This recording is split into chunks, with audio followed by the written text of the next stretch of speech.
हमारे देश के प्रधानमंत्री मोदी जी ने भारत का सर झुका दिया है पूरी दुनिया के अंदर।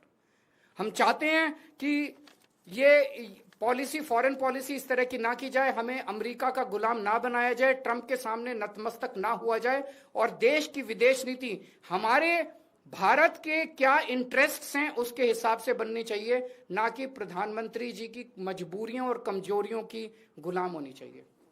अगर इस वक्त देश बहुत गंभीर संकट से गुजर रहा है, पूरे देश में एलपीजी गैस जिसे हम बोलते हैं, जो घरों में खाना बनाने के भी काम आती है, रेस्टोरेंट में, इंडस्ट्री में, तरह तरह से लोग इसका इस्तेमाल करते हैं, एलपीजी सिलेंडर का, गैस का। इसकी देश में भारी किल्लत हो गई है, और उसका कारण है कि पूरे देश में जितनी डेली प्रोडक्शन होती है उसकी 50% प्रोडक्शन कम हो रही है, 50% प्रोडक्शन कम हो रही है। ये कैसे, मैं आपको थोड़ा समझाता हूँ। हमारे देश में जितनी एलपीजी की खपत है उसका 60% इंपोर्ट होता है, और उस 60% इंपोर्ट का 90% स्ट्रेट ऑफ हर्मुज से आता है। और स्ट्रेट ऑफ हर्मुज अब इंडिया में जितना आता था इंडिया के लिए बंद हो गया, तो 90% इंपोर्ट्स कम हो गए हैं, तो लगभग 50-55% प्रोडक्शन हमारे देश की एलपीजी की कम हो गई है। इसका सबसे ज्यादा खामियाजा इस वक्त इमीडिएटली रेस्टोरेंट्स और होटल बर्दाश्त कर रहे हैं। सरकार ने आदेश जारी किया है कि रेस्टोरेंट और होटल्स को एलपीजी गैस मुहैया नहीं कराई जाएगी। रेस्टोरेंट्स एंड होटल्स एलपीजी की स्टॉक नहीं रख सकते, वो उसको स्टोर करके नहीं रख सकते क्योंकि सेफ्टी कंसर्न्स होते हैं। तो जितने एलपीजी सिलेंडर उनको रोज चाहिए होते हैं उतनी डेली की डेली उनको सप्लाई की जाती है। तो अब एकदम से अगर एलपीजी बंद हो गई तो उनके पास तो 2 दिन का भी स्टॉक नहीं है, 1 दिन का भी स्टॉक नहीं है।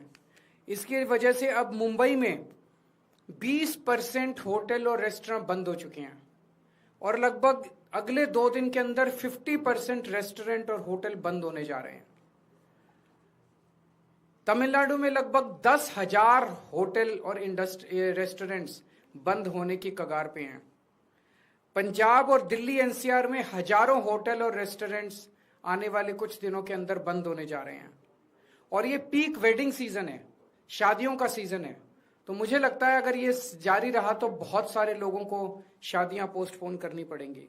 और इसी तरह की कहानियां बेंगलोर, हैदराबाद, पश्चिम बंगाल, छत्तीसगढ़, हरियाणा, बिहार, सब जगह से आ रही हैं।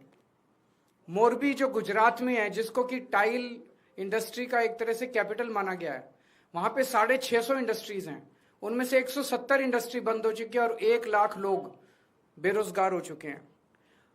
पूरे देश में इससे 1 करोड़ से ज्यादा लोगों के एकदम से बेरोजगार हो जाने की आशंका है।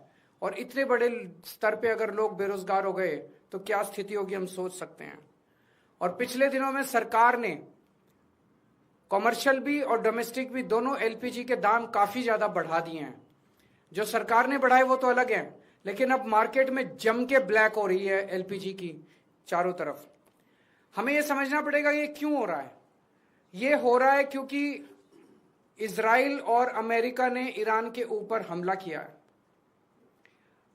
स्ट्रेट ऑफ हर्मुज जो है वहां से दुनिया का काफी ज्यादा तेल और गैस जो है उसका आवागमन होता है।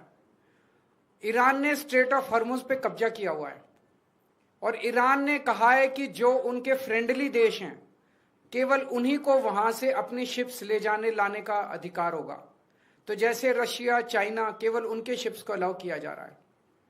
इंडिया ने सबसे बड़ी, प्रधानमंत्री मोदी जी ने सबसे बड़ी गलती जो की है वो ये है, किसी भी युद्ध के अंदर जब हमारा कोई स्टेक ही नहीं है, हमें किसी भी पक्ष का साथ नहीं देना चाहिए था, हमें न्यूट्रल रहना चाहिए था। नॉन अलाइंड पॉलिसी भारत की विदेश नीति पिछले 75 साल से चली आ रही थी, जिसको प्रधानमंत्री ने चंद दिनों के अंदर डिमोलिश कर दिया। वो जाके सीधे इजराइल और अमेरिका के साथ खड़े हो गए, ईरान के खिलाफ खड़े हो गए। युद्ध शुरू होने के 1 दिन पहले उन्हें इजराइल जाने की क्या जरूरत थी? युद्ध शुरू होने के 1 दिन पहले उन्होंने नेतन्याहू को झप्पी पाने की क्या जरूरत थी? ये करके उन्होंने पूरे देश को संकट के अंदर डाल दिया है। और वो ऐसा क्यों कर रहे हैं ये हमारी समझ के परे है। आज तक भारत ने कभी भी अंतर्राष्ट्रीय स्तर के ऊपर ना इस साइड का पक्ष लिया ना उस साइड का पक्ष लिया। इवन कोल्ड वॉर के जमाने में भी जब जो दो पोल्स होते थे दुनिया के, उस वक्त भी भारत जो है नॉन अलाइंड मूवमेंट का पक्षधर था, तब भी हमने किसी का पक्ष नहीं लिया। अभी प्रधानमंत्री जी ने सीधे सीधे अमेरिका के और इजराइल के पक्ष में अपना वो रखा, और हमने ईरान जो हमारा पुराना दोस्त था, जिसके साथ हमारा काफी वो था, उसको हमने अपना दुश्मन बना लिया। 140 करोड़ पिछले कुछ दिनों में, पिछले कुछ महीनों में, पिछले 1 साल से हम देख रहे हैं किस तरह से प्रधानमंत्री मोदी जी सीधे सीधे, ऐसा लगता है मेरे को ये शब्द इस्तेमाल करते हुए बेहद शर्म महसूस हो रही है, प्रधानमंत्री मोदी जी ट्रंप के गुलाम बने हुए हैं। 140 करोड़ लोगों के इस महान देश को प्रधानमंत्री मोदी जी ने अमेरिका की कॉलोनी बना दिया है। अमेरिका, हम देखते हैं जब अंग्रेज आए थे, अंग्रेजों ने भारत पे क्यों कब्जा कर लिया? अंग्रेजों ने भारत पे कब्जा किया था क्योंकि उस वक्त हमारे देश के अंदर शासन करने वाले जितने राजा थे वो कमजोर थे, उनको ब्लैकमेल किया जा सकता था, उनको खरीदा जा सकता था, उन पे अटैक करके अंग्रेजों ने कब्जा कर लिया। आज अमेरिका ने हमारे देश पे कब्जा कर लिया है क्योंकि एक तरह से हमारे देश का प्रधानमंत्री कमजोर है, उसको ब्लैकमेल किया जा रहा है। प्रधानमंत्री को किस वजह से ब्लैकमेल किया जा रहा है? एक एक देशवासी का खून खौल रहा है इस टाइम। जिस तरह से डेली ट्रंप और वहां के छोटे छोटे सेक्रेटरी, छोटे छोटे अदने से कर्मचारी, अफसर अमेरिका के हमारे प्रधानमंत्री का, हमारे देश का मजाक उड़ाते हैं रोज टीवी के ऊपर बैठ के, खून खौल उठता है एक भारतवासी का, खून खौल उठता है एक देशवासी का। जिस तरह से हम इतनी जिल्लत और इतनी इंसल्ट महसूस कर रहे हैं, ऐसा हमने क्या किया है? हमारा यही कसूर है कि हमारा प्रधानमंत्री एक कमजोर आदमी है। जो आदेश देते हैं ट्रंप, सर झुका के, जी हजूर करके हमारे देश के प्रधानमंत्री उसको मान लेते हैं।